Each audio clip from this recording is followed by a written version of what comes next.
Halo semuanya, Assalamualaikum warahmatullahi wabarakatuh. Perkenalkan, nama saya Yanita Tiasning Wardani dengan NIM 2011802. Di sini saya akan menjelaskan tentang apa sih itu pendidikan humanis di sekolah dasar. Pendidikan humanis merupakan sebuah jawaban dari berbagai problem tersebut serta merupakan jawaban dari pertanyaan-pertanyaan yang selama ini menjadi sebuah kegelisahan akademik yang sangat mengganggu nurani. Bagaimana tidak, pendidikan yang selama ini diharapkan dapat menjadi ujung tombak yang dapat membantu manusia-manusia dalam mengembangkan potensi yang ada dalam diri. Namun, dalam realitasnya, apa yang dihasilkan oleh lembaga-lembaga penyelenggaraan pendidikan tersebut sangat mengecewakan dan masih jauh dari apa yang diharapkan dan dicita-citakan Undang-Undang Dasar 1945. Pendidikan pasti memiliki tujuan terkait dengan kehendak yang akan dicapai. Pendidikan humanis bertujuan agar dalam proses pembelajaran menjadikan siswa dan menempatkan siswa sebagai manusia yang bebas menentukan dan bebas melakukan hal positif.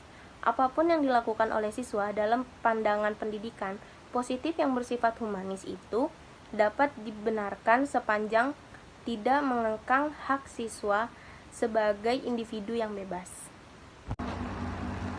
Selanjutnya, saya akan menjelaskan tentang langkah-langkah pengaplikasiannya. Menurut teori pembelajaran humanistik di kelas, dibagi menjadi 3. Yang pertama, guru merumuskan tujuan belajar yang jelas. Yang kedua, guru mendorong siswa untuk bebas mengemukakan pendapat, memilih pilihannya sendiri, melakukan apa yang diinginkan, dan menanggung resiko dari perilaku yang ditunjukkannya. Dan yang terakhir, guru mendorong siswa untuk mengembangkan kesanggupannya untuk belajar atas inisiatifnya sendiri. Selanjutnya yang terakhir, ciri-ciri pembelajaran humanistik di kelas dibagi menjadi 4 bagian.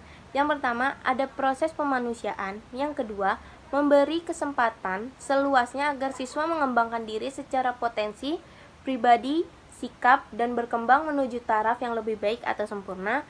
Yang keempat, ada prosesnya yang berlangsung adalah pembelajaran bukan pengajaran. Dan yang terakhir, siswa dapat memiliki peran. Lalu yang selanjutnya yaitu karakteristik siswa SD. Menjelang masuk SD, anak telah mengembangkan keterampilan berpikir, bertindak, dan pengaruh sosial yang lebih kompleks. Sampai dengan masa ini, anak pada dasarnya egosentris atau berpusat pada diri sendiri, dan dunia mereka adalah rumah, keluarga, dan taman kanak-kanaknya. Selanjutnya, karakteristik SD memiliki kebutuhan tersendiri, yaitu yang pertama, anak SD senang bermain. Yang kedua, anak SD senang bergerak. Yang ketiga, anak SD senang bekerja kelompok. Yang keempat, anak SD senang merasakan atau melakukan pergerakan sesuatu secara langsung.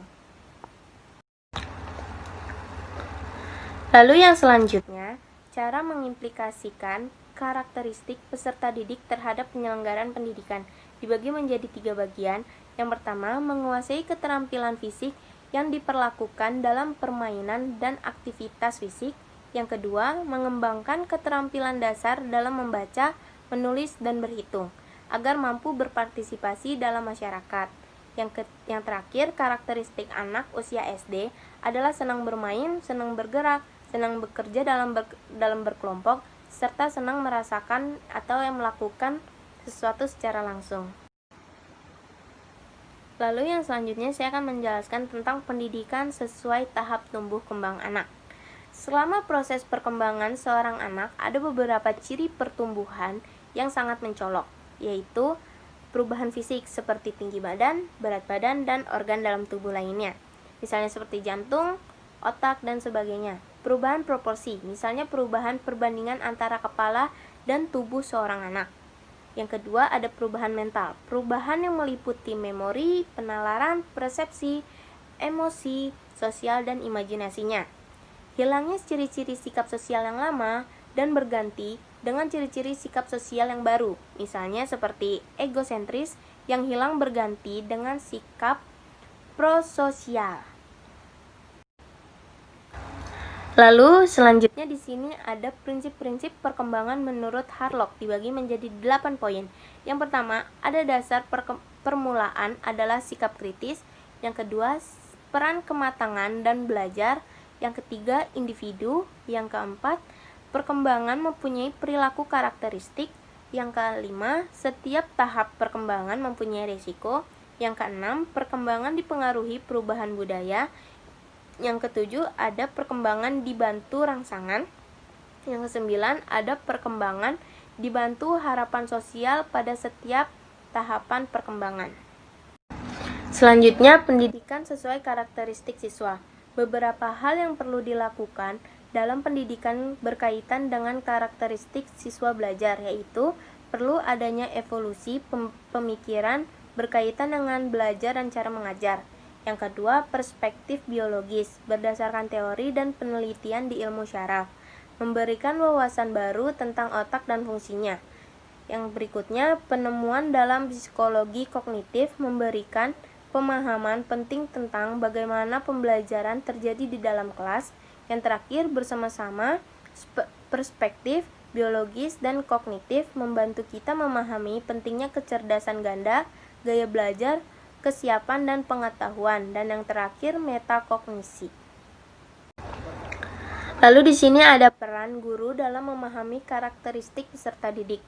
Dibagi menjadi 5 poin. Yang pertama, menjadi figur. Yang kedua, bersifat terbuka. Yang ketiga, membangun komunikasi verbal.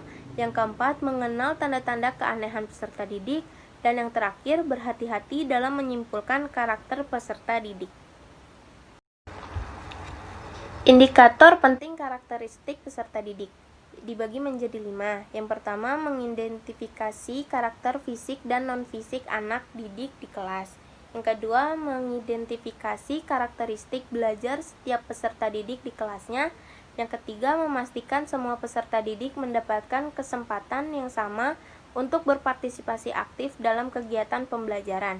Yang keempat, mengatur kelas untuk memberikan kesempatan belajar yang sama pada semua peserta didik dengan kelainan fisik dan kemampuan belajar yang berbeda. Yang kelima, mencoba mengetahui penyebab penyimpangan perilaku peserta didik untuk mencegah agar perilaku tersebut tidak merugikan peserta didik lainnya. Selanjutnya, pendidikan sesuai multiple intelijensi siswa. Multiple intelligency merupakan istilah atau teori dalam kajian tentang ilmu kecerdasan yang bermakna, yaitu kecerdasan majemuk atau kecerdasan ganda. Pengertian intelijensi menurut Gartner ini berbeda penafsiran dengan pengertian yang dipahami sebelumnya.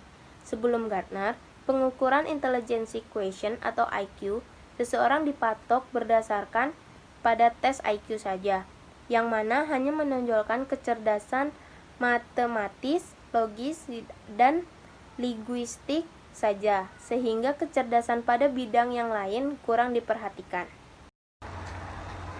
Pembelajaran berbasis multiple intelligency atau kecerdasan majemuk. Dalam penerapan sistem pembelajaran berbasis multiple intelligency atau MI, ini terdapat beberapa hal yang harus diperhatikan, antara lain sebagai berikut. Yang pertama ada penalaran, kedua ingatan yang baik, yang ketiga rajin membaca, dan yang terakhir eksperimen.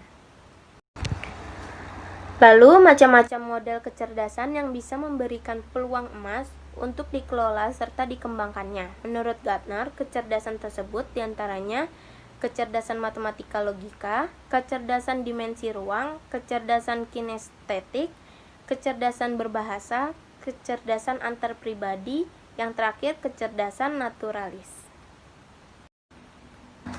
Lalu yang terakhir, ada pengembangan multiple intelligency dalam pembelajaran di sekolah dasar. Yang pertama, menetapkan norma atau kriteria keberhasilan agar dapat menjadi pedoman dalam kegiatan pembelajaran, terutama berkenan dengan ukuran menilai kemampuan penguasaan suatu jenis kompetensi tertentu. Yang kedua, memilih dan menetapkan sejumlah prosedur, metode, dan teknik kegiatan pembelajaran yang relevan dengan kebutuhan pengalaman belajar yang harus ditempuh siswa. Yang ketiga, memilih cara pendekatan belajar yang tepat untuk mencapai standar kompetensi dengan memperhatikan karakteristik siswa sebagai subjek belajar. Yang terakhir, mengidentifikasi dan menetapkan spesifikasi serta kualifikasi perubahan tingkah laku yang diharapkannya. Sekian penjelasan saya tentang pendidikan humanis di sekolah dasar. Kurang lebihnya mohon maaf. Wabillahi taufiq wal hidayah. Wassalamualaikum warahmatullahi wabarakatuh.